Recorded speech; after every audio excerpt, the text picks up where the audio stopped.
We all know Kovu as the son of Zira, who was trained to kill Simba and take the throne. In the movie, we see he didn't listen to his mother and chose to step over to the good side. His mother couldn't find peace and died during her last attempt to take down Simba. But Kovu finally found his happiness and fell in love with Kiara. But have you ever wondered what would have happened if he killed Simba? Would Kovu still have ended up with Kiara? Would his mother still be alive and find her true happiness? And most importantly, what would Nuka think?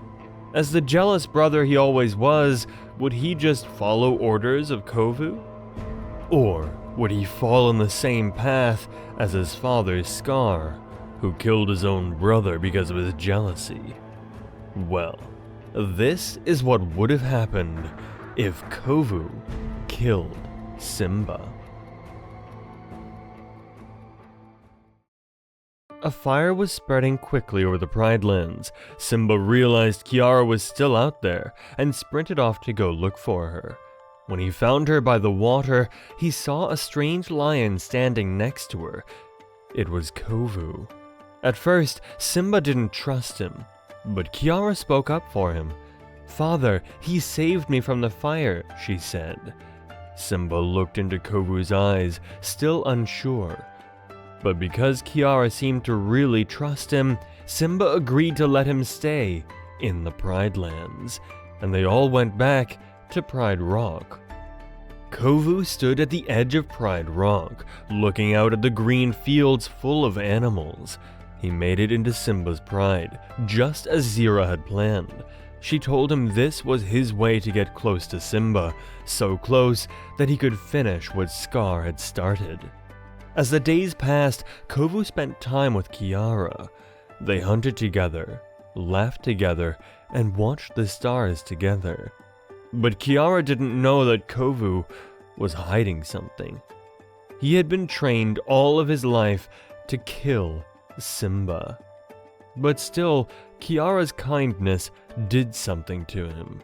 He started having some doubts if Simba truly was the enemy, but he didn't really have the time to decide what to do. Because when he was about to tell Kiara about his mother's plan, Simba asked him to go on a walk with him to talk. As they walked, Kovu listened carefully to Simba's words about Scar, but deep inside, he was nervous.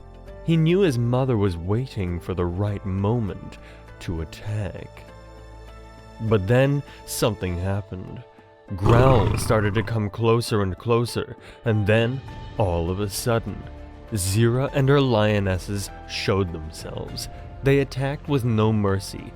At first, Kovu froze, not knowing what to do. He looked at Simba, then at Zira. "Do it, now, Kovu," Zira shouted. The words of his mother were demanding. He knew he had to follow her orders. Kovu lunged at Simba, joining the attack, and with the help of Kovu, they finally got what Zira always wanted. Simba fought until the very end, but he was outnumbered. His body lay still on the ground as Zira laughed evilly. Kovu was speechless. What had he done? What would Kiara think? But Zira saw the doubt in his eyes and told him not to be sad. He was going to be the king. It was finally just like Scar had always wanted. But then Kiara arrived at the scene. She was too late. She looked at Kovu, her eyes full of tears. "Why?" she whispered. But Kovu turned away, unable to look her in the eyes. He had killed her father. How could he? Simba was gone, and Kovu had taken his first step towards becoming king of the Pride Lands. But it wasn't without a cost. But Zira wasted no time and told the lions to follow her. She was about to take back what in her eyes belonged to Scar. She marched into Pride Rock with Kovu and her lionesses. The Pride was in shock and fear. Zira then shouted, Simba is gone, and Kovu will now be your king. This is the way Scar, the true king, would have wanted it. But the pride did not cheer. They looked at Kovu, wondering how this had happened. Nala, standing near Kiara, said nothing. Her eyes were full of pain. Kiara stepped forward, but her voice trembled. "This isn't right," she said. "Simba wanted peace, not more fighting." Zira glared at her. "Your father is gone now. This is how things are now. Accept it, or leave." Kiara turned to Kovu, hoping he would say something to stop Zira, but Kovu stayed quiet. He felt trapped. He had done what Zira wanted, but it didn't feel like a victory, because deep inside, he knew his mother's actions weren't right. Days passed, and Kovu tried to act like a king.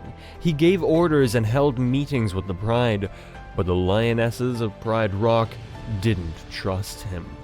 They whispered to each other about Simba's death and how Kovu had betrayed them. They were still adapting to their new lifestyle with all of Zira's lionesses.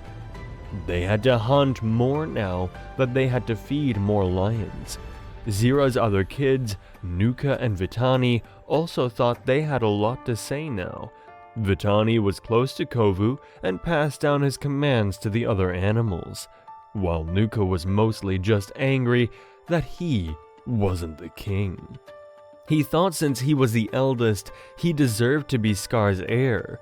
In the meantime, Nuka's jealousy only grew stronger. He watched as his younger brother took everything. Knowing Zira had chosen Kovu to follow in Scar's paw prints, "Why wasn't it me?"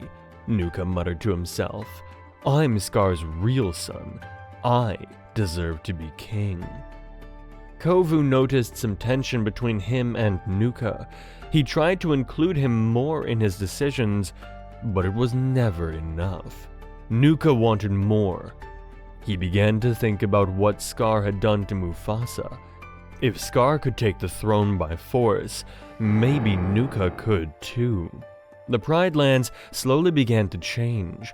The animals missed Simba, and herds became smaller since the lionesses had to hunt more now. One night, Kovu stood at the edge of Pride Rock, looking out at the land with a sad face. Kiara approached him, her voice soft but firm. "This isn't what you wanted, is it?" she asked. Kovu didn't answer right away. Then he said, "I thought this was the only way, but it's all falling apart." Kiara looked at him with sadness. "You can still make it right, but you have to stand up to Zira. You have to be your own king. I will never forgive what you did to my father, but all the animals in the Pride Lands deserve better, and you know it." Kovu didn't know what to say. He just looked at her, speechless. Kiara walked off to go to sleep, but her words kept going through his mind, and he thought about it every day. But in the meantime, Nuka's jealousy had grown unbearable. Watching Kovu as king and hearing Zira praise him all boiled inside of him. One night, Nuka decided he couldn't wait any longer. He was the son of Scar. If Scar could do it, so could he. If Kovu is out of the way, the throne will be mine, he thought. Later that evening, Nuka found Kovu alone near the waterhole. Kovu had gone there to think, still wrestling with the guilt of what he had done to Simba and thinking about Kiara's words. "What are you doing out here?" Nuka asked, acting like he was concerned. "Just thinking," Kovu replied, turning to face him. But before he could say more, Nuka attacked. Nuka clawed and bit, driving Kovu to the edge of the watering hole. Kovu fought back, but his mind wasn't in the battle. He hesitated, and that was all Nuka needed. With a final blow, Nuka knocked Kovu into the water. "Goodbye, little brother," Nuka sneered, watching Kovu sink beneath the surface. He turned and walked back to Pride Rock, thinking he had won. But Kovu wasn't dead. Under the water, Kovu clawed his way to the surface and dragged himself to the edge of the Pride Lands. He was injured and weak, but he forced himself to keep moving.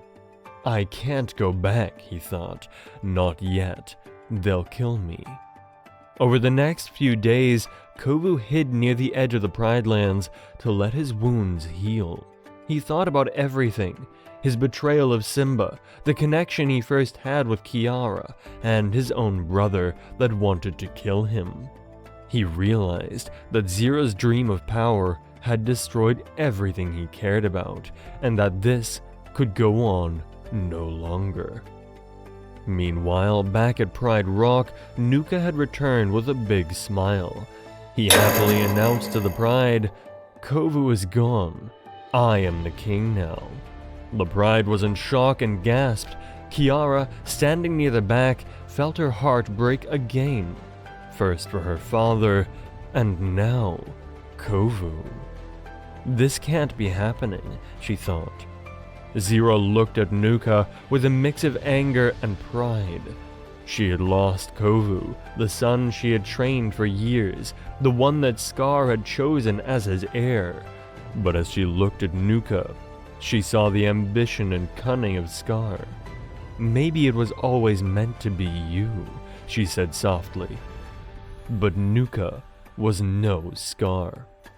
As the days passed, the Pride Lands got even worse.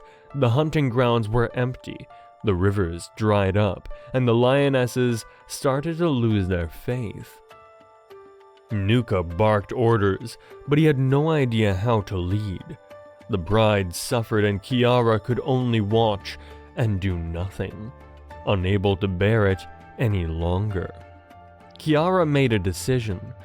One night, while everyone was asleep, she slipped away from Pride Rock. "I can't stay here," she thought. "I have to find a way to fix this." Kiara ran off. She didn't have a plan, only a hope that somewhere, somehow, she could find a way to save the Pride Lands.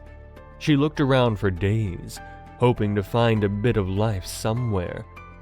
But just as she was about to give up, she saw something in the distance. Wait, what is that? At first, she thought it was just her imagination, but as she got closer, she was sure. It was Kovu. "Kovu," she whispered. He looked up, surprised to see her. His body was thin, and his fur was marked with scars from the fight with Nuka. "Kiara?" Kovu said, his voice filled with disbelief. For a moment, they just stared at each other. Kiara's heart raced with a mixture of emotions, relief, anger, and confusion. Finally, she broke the silence. "You're alive," she said. "But why did you run? Why didn't you come back since you wanted to be the king so badly?" Kovu lowered his head. "I thought I was dead," he admitted. "Nuka, he tried to kill me. I barely escaped." Kiara's eyes narrowed. "And what about my father? You didn't escape when you killed him." Her words were sharp, filled with pain. Kovu broke down. He had been expecting this. "I didn't want to do it," he said quietly. "But Zira, she raised me to believe it was the only way. I thought if I did what she wanted, it would bring peace. But I was wrong. I've destroyed everything." Kiara turned away, tears in her eyes. She wanted to scream at him, to tell him how much he had hurt her. But as she looked at him, she saw the guilt in his eyes. He wasn't the same lion who had killed her father. "You made this mess, but if you're really sorry, then help me fix it," Kiara said. Kovu looked surprised. "You want to fight Nuka?" he asked. "I don't have a choice," Kiara said. "He's destroying the Pride Lands, and I can't let it go on. But I can't do it alone." Kovu hesitated. He had spent so long running from his past, but now he had a chance to make things right. "If we're going to do this, we need a plan. Nuka is reckless, but I know his weaknesses." "Great, let's do it," Kiara replied. Over the next few days, Kovu trained Kiara. He taught her how to use Nuka's anger against him, how to spot his weak points, and how to be smarter than him. Kiara listened carefully. She knew this is what she had to do. As the night fell, they talked about the Pride Lands, how they hoped they could get it back to how it was. Kovu told Kiara about his regrets, and they slowly began to trust each other again. A few days had passed, and Kovu had his strength back. Kiara was ready. "This is for my father," she said, "and for the Pride Lands." The sun was setting as Kiara returned to Pride Rock. Her heart pounded, but she knew she was prepared. She was going to take back what belonged to her family, to her father. As she was getting closer, she saw Nuka standing at the top of Pride Rock, just like her father always did. But now, the once green fields were brown and dry, with only a few animals left. Kiara climbed her way up to Pride Rock. The Pride gasped as they saw her. They didn't expect her to ever return. Nuka's eyes narrowed as he stood to face her. "You dare come back here?" he sneered. "You should have stayed away. I'm the king now." Kiara didn't flinch. "You're no king, Nuka," she said firmly. "You've ruined everything. The Pride Lands are dying because of you and your family." Nuka growled, stepping closer. "I did what had to be done. Kovu was weak, just like Simba. I'm strong enough to lead, just like Scar." Kiara took a deep breath. "If you're so strong, then prove it. Face me, one-on-one.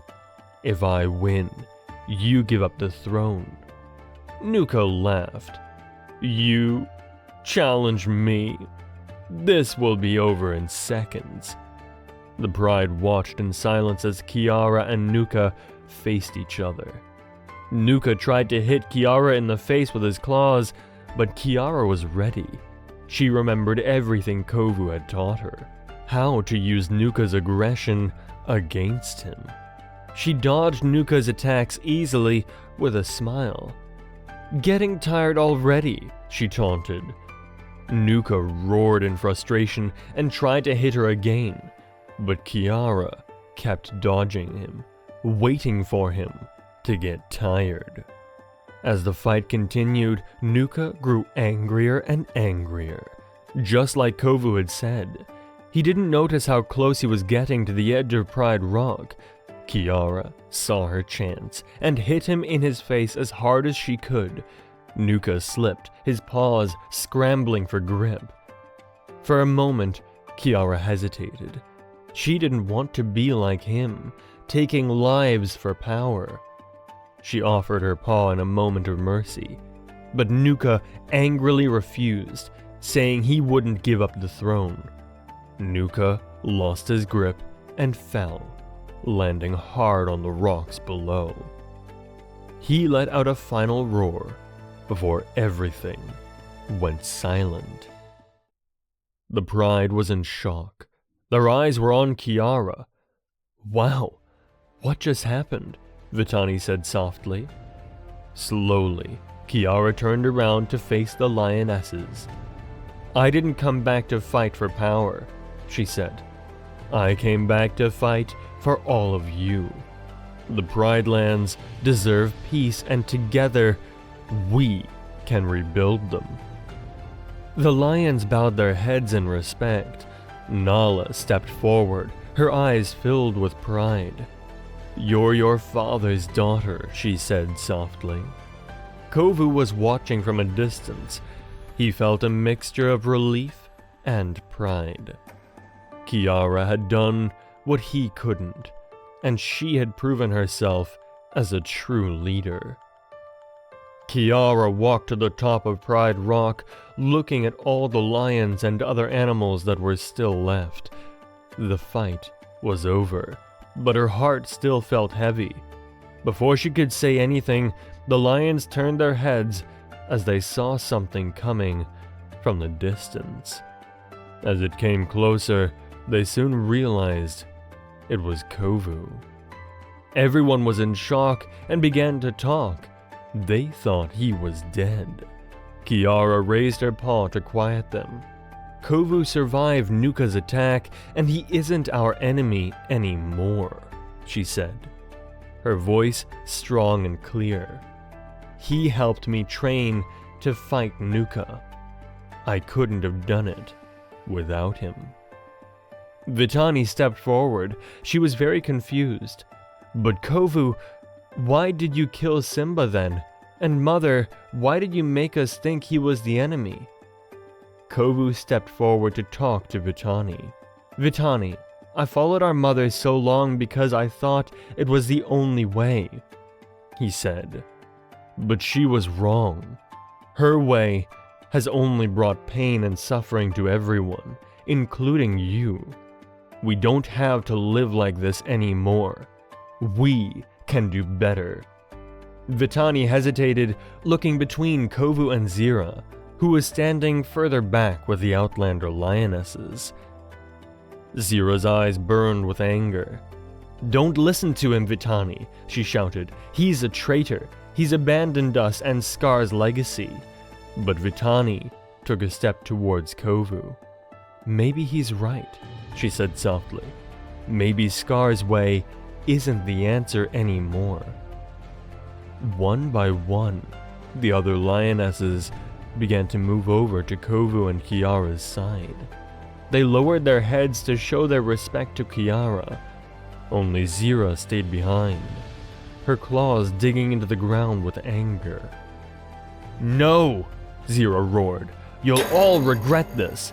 She charged towards Kiara, but before she could get close, the lionesses jumped before Kiara to protect her.